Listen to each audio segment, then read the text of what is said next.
同志们好，欢迎来到楚楚的频道。不知道大家有没有感觉到，在这个瞬息万变的时代，有些曾经被我们视为至高无上的荣耀，正在悄无声息地褪去光环，甚至变成了一种让人避之唯恐不及的负担。今天我们要聊的话题，关乎一个曾经让无数中国人热泪盈眶、彻夜难眠的词——奥运会。把时钟拨回到20多年前的那个夏夜，当国际奥委会主席念出北京2个字的时候，神州大地是什么样的景象？那是真正的万众欢腾，是百年梦想一朝圆的狂喜。在那个时候，申办奥运会不仅是一场体育盛事，更是国家实力的终极认证，是我们在世界舞台上的一场盛大成人礼。但是当时光来到2025年，当我们再次面对2036年夏季奥运会这个选项时，情况发生了惊天逆转。这一次不再是举国动员的争抢，而是一场几乎可以说是刻意的冷遇。截止到目前，虽然印度、印尼等国家还在跃跃欲试，但那些曾经不仅有能力，更有意愿举办奥运会的传统体育大国，特别是我们中国，展现出了一种前所未有的高冷。没有正式的申办方案，没有激动人心的宣传片，甚至连那个曾经对此充满热情的上海、广州等具备顶级承办能力的城市也都在候选名单中缺席了。中国这个公认的基建狂魔，这个拥有全世界最强赛事组织能力的国家，这一次实际上是对2036年奥运会说了一句非常体面的不。这究竟是为什么？从当年的全球争抢到如今的无人接盘，奥运会这顶皇冠怎么就变成了没人敢戴的紧箍咒？更重要的是，中国这种看似冷淡的拒绝背后，到底藏着怎样的大国智慧和对未来的深度考量？今天楚楚就想和大家从头到尾把这层窗户纸捅破，深度复盘一下这背后的经济账、政治账，以及那份属于我们中国人现在的真正的自信。首先，我们要厘清一个事实，有人说现在的奥运会彻底没人要了，这话说的有点绝对。确实，像印度这样的新兴国家，为了证明自己正在崛起，为了在国际上露个脸，对2036年还是挺上心的。土耳其、卡塔尔也都有意向。但是大家有没有发现一个诡异的现象？那些老牌的发达国家，那些曾经举办过奥运会的老欧洲和北美城市几乎都在集体撤退。德国本来想借2036年纪念柏林奥运100周年，结果国内民众反对声浪巨大，政府也怕背债，基本是凉凉的状态。这说明了一个残酷的现实，奥运会正在从曾经的国家荣耀工程变成一个极高风险的财政黑洞。这也是中国拒绝申办的第一个，也是最基础的原因。这笔经济账怎么算都不划算。我们回想一下2008年，那时候我们为什么要办？为了那场震撼世界的开幕式，我们投入了巨大的财力和人力。那时候的投入是值得的，因为我们需要向世界展示，中国开放了，中国有钱了，中国能把事儿办得漂漂亮亮。那几百亿美元的投入换来的是国家品牌的重塑，是全世界对中国的重新认知。这个无形资产的增值是无法用金钱衡量的。但现在呢？2025年的中国还需要通过办一场运动会来证明自己的国力吗？看看我们的周围，我们的高铁里程世界第一，我们的空间站每晚划过夜空，我们的新能源汽车正在改写全球汽车产业的版图，我们的 5G 基站覆盖了雪域高原。今天的中国，国家形象早已不再依赖单一的体育事件来塑造，我们的硬实力已经深深扎根在全球产业链的最顶端。再看奥运会本身的投入产出比，现在的奥运会不仅是个烧钱机器，更是一个可能会拖垮城市财政的负资产。看看2004年的雅典，那场奥运会虽然浪漫，却成为了希腊债务危机的重要推手。至今很多场馆还在爱琴海的风中荒废，长满了杂草。看看2016年的里约，赛后一地鸡毛，财政赤字严重。即便是精打细算的日本，东京奥运会最后也是亏损惊人。这就是著名的蒙特利尔陷阱，或者叫赢家诅咒。对于现在的中国来说，我们正处于经济转型的关键期，每一分钱都要花在刀刃上。试想一下，如果我们要办2036年奥运会，起码要准备几百亿美元的预算，这几百亿美元如果投在芯片研发上，能解决多少卡脖子的技术难题？如果投在基础医疗和社保体系上，能给多少家庭带来实实在在的保障？如果投在西部偏远地区的教育和乡村振兴上，能改变多少孩子的命运？现在的中国政府非常务实，我们追求的是高质量发展，是科技突破，是民生福祉。与其花巨资去建几个只用半个月的体育馆，这笔钱显然有更重要、更紧迫的去处。这是一种极度清醒的财政优先级排序，是一种对人民负责的态度。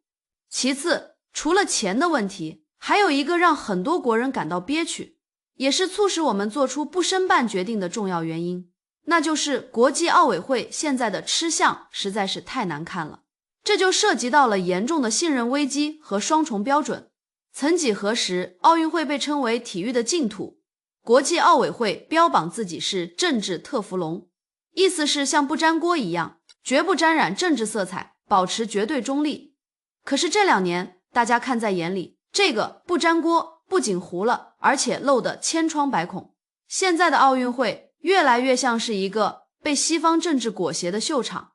我们来看看最典型的例子，那种赤裸裸的双标真的让人不寒而栗。先看对俄罗斯的处理，因为俄乌冲突，国际奥委会对俄罗斯的制裁可以说是全方位的。运动员想参赛可以，但你不能代表国家，你不能升国旗，不能奏国歌，甚至连衣服上都不能有红白蓝3色，必须穿得灰溜溜的，以中立个人身份参赛。这不仅仅是制裁，这在某种程度上是对一个国家运动员尊严的公开羞辱和隔离。西方国家举办比赛时，对俄罗斯运动员的签证审查更是严苛到近乎刁难，而国际奥委会对此基本是默不作声。好，如果说这是为了维护所谓的正义和和平，那我们看看另一边的例子。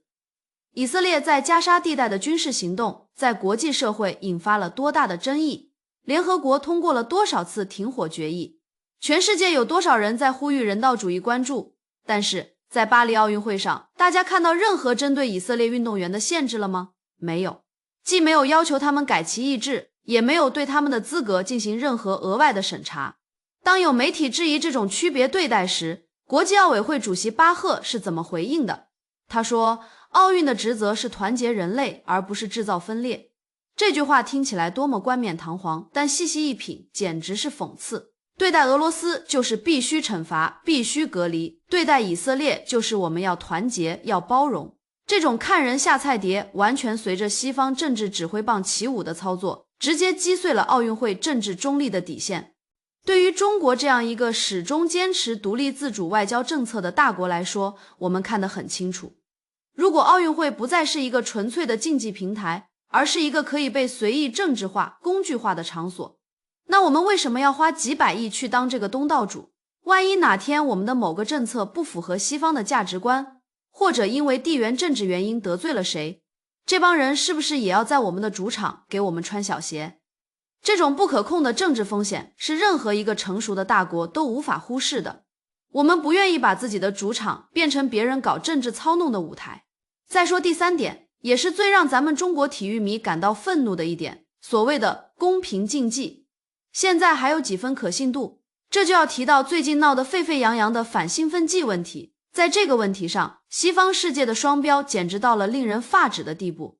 大家还记得美国那个短跑名将埃里扬奈顿吗？他在2024年的赛外检查中被查出类固醇群泊龙阳性。群泊龙是什么？那是给牲畜增肌用的强力违禁药，在人体内极难代谢，误服的可能性极低。按理说，这绝对是竞赛的大罪，甚至可能影响整个国家代表团的声誉。结果呢？美国反兴奋剂机构轻描淡写的搞了个调查，最后的结论竟然是他是吃了受污染的肉，然后没有禁赛，没有处罚，资格保留，一路绿灯去参加奥运会。对于这个解释，国际奥委会和世界反兴奋剂机构竟然也就这么默认了。好，美国人吃肉就是误食，那咱们中国运动员呢？在巴黎奥运会备战期间，中国游泳队简直是遭受了非人的待遇。根据国际检测机构的公开数据，中国游泳队的选手在短短几个月里，平均每人接受了21次兴奋剂检测，而同期的美国选手呢，平均每人只有6次。这是什么概念？这意味着我们的谭海洋、张雨霏、潘展乐他们，不管是在倒时差、在午睡，还是大半夜刚睡着，甚至是在凌晨的恢复期，只要兴奋剂检测官来了，就得立刻爬起来配合尿检。这不仅仅是检测，这是一种赤裸裸的骚扰，是一种高强度的生理和心理战。这种干扰严重影响了运动员的休息和训练节奏。而且西方媒体早就架好了大炮，拿着放大镜甚至显微镜在找茬，只要中国队有一点点风吹草动，他们就会疯狂炒作中国游泳队有嫌疑。而美国选手呢，哪怕阳性了，只要找个借口就能紫薯脸的站在领奖台上。这种令人作呕的双重标准，让奥运会最核心的公平二字荡然无存。试问，如果我们申办了2036年奥运会，是不是还得请这帮人到我们家里来，继续对我们的运动员进行这种侮辱性的区别对待？我们出钱、出地、出人，最后还要受这份气，这冤大头中国不当。不仅如此，第4个层面的原因在于整个奥运会在商业和文化层面的急速衰退。大家有没有发现，身边的年轻人，甚至是00后、10后，对奥运会的关注度真的在下降。以前奥运会那是全家老小守在电视机前的盛况，现在呢，年轻人更喜欢看短视频、看电竞，看那种快节奏、高互动、碎片化的内容。奥运会这种动辄半个月、规则复杂、节奏拖沓的传统体育盛会，正在失去对年轻一代的吸引力。对于商业资本来说，奥运会也从香饽饽变成了雷区。以前赞助奥运那是顶级品牌的象征，可口可乐、三星抢着送钱。现在呢，品牌商越来越谨慎，因为现在的舆论环境太撕裂了。万一奥运会卷入了地缘政治冲突，或者出现了什么性别争议、环保争议，赞助商分分钟会被网友冲烂，面临抵制的风险。品牌商追求的是安全和共识，而现在的奥运会恰恰充满了分裂和争议，所以我们看到很多顶级赞助商开始撤退，转播权的价值也在缩水。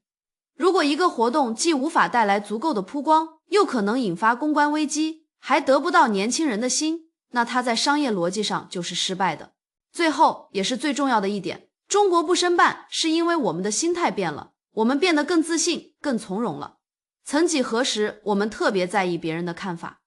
我们迫切的需要通过举办一场完美的奥运会来告诉世界，你看，我不比你差。那种心态多少带着一点点急于证明自己的焦虑，但现在这种焦虑消失了，因为我们的自信不再建立在几块金牌或者一场盛会上，而是建立在实打实的发展成就上。当我们的 C919 飞上蓝天，当我们的航母编队走向深蓝，当我们在人工智能、量子计算领域与世界最强手掰手腕时，我们已经不需要用举办奥运会来寻找存在感了。这种自信是一种大国定力。我们不再是那个站在门口渴望被邀请进屋的孩子，我们已经成为了那个在自家院子里搞建设，还能给世界提供新方案的建设者。所以，哪怕国际奥委会为了避免2036年开天窗，主动示好，甚至为了吸引主办方把流程从竞争改为对话，中国依然不为所动。这并非傲慢，而是一种理性的战略选择。我们不申办，不代表我们与世界隔绝，相反，中国依然会派出最优秀的运动员去参赛，去争取荣誉，去在赛场上展现中国人的风采。我们依然会承办各种专业的单项世锦赛，比如游泳世锦赛、田径世锦赛，依然会敞开怀抱欢迎各国朋友。但是，那个不惜一切代价举全国之力只为博君一笑的时代已经彻底结束了。中国这一票弃权其实是给世界、给国际奥委会发出的一个强烈信号。如果奥运会不能进行刮骨疗毒式的改革，如果不能找回体育中立的初心，如果不能解决双重标准的顽疾，如果不能让主办国不再成为财政冤大头，那么这个百年品牌的衰败将是不可逆转的。现在的局面是，国际奥委会看着中国这张空荡荡的报名表，心里估计是五味杂陈。他们失去的不仅仅是一个最有能力的承办方，更是一个最靠谱、最能托底的合作伙伴。未来的奥运会或许会变成一个只有少数国家为了政治目的而勉强接盘的游戏，或者缩水成一个地区性的聚会。而中国选择站在历史的正确一边，冷静地看着这一切，把精力和资源投入到更长远、更宏大的民族复兴事业中去。这就是为什么当听到中国明确不申办2036年奥运会的消息时，我的内心不是遗憾，而是一种深深的认同和释然。因为我知道这背后代表着一个国家真正成熟了。我们不再为了面子而活，我们开始为了里子，为了老百姓的实际利益，为了国家的长远未来而活，这才是真正的大国气象。好了，聊了这么多，相信大家对这背后的逻辑已经看得很清楚了。从经济账的精打细算，到对政治双标的坚决抵制，再到国家自信心的升华，这每一步都是深思熟虑的结果。那么我想问问屏幕前的各位朋友，听完这些分析，你们现在的想法是什么？如果你觉得国家这波操作太稳了，支持不申办，把钱花在民生、科技和国防上，请在评论区回复数字1，让我看到你们的支持。如果你觉得虽然理解，但还是有点小遗憾，毕竟在家门口看比赛那种热烈的氛围是不可替代的，请回复数字2。或者你对国际奥委会现在的表现有什么想吐槽的，欢迎在评论区留下您的高见。如果今天的视频让你对这件事有了新的思考，请一定不要吝啬你的点赞，这对我非常重要。也请点击订阅按钮，开启小铃铛，这样你就不会错过我们下期的深度分析了。这就是今天的全部内容，让我们带着这份清醒和自信，继续关注这个世界的变化。咱们下期视频不见不散，拜拜。